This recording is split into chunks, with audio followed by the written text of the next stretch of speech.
ఇది ఏ మతాన్ని ఉద్దేశించి చెప్పట్లేదు.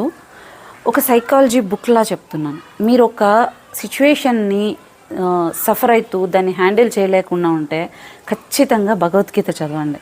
భగవద్గీత రెచ్చగొట్టదు.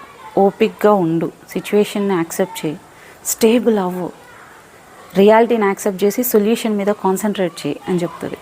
ఎవరైతే మెంటలీ స్టేబుల్ ఉండగలుగుతారో, వాళ్ళు రియాలిటీని యాక్సెప్ట్ చేయగలుగుతారో వాళ్ళకి ఈజీ అవుతుంది సొల్యూషన్ కూడా.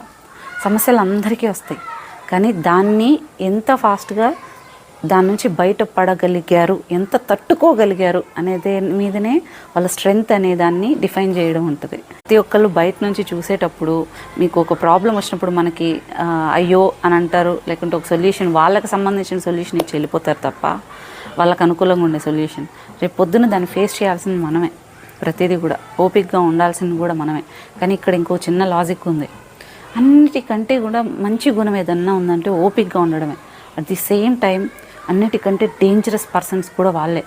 99% ఓపిక్గా ఉండి వాళ్ళని ఇంకా గిచ్చారనుకో, 1% చేసే విధ్వంసం ఎవరు తట్టుకోలేరు.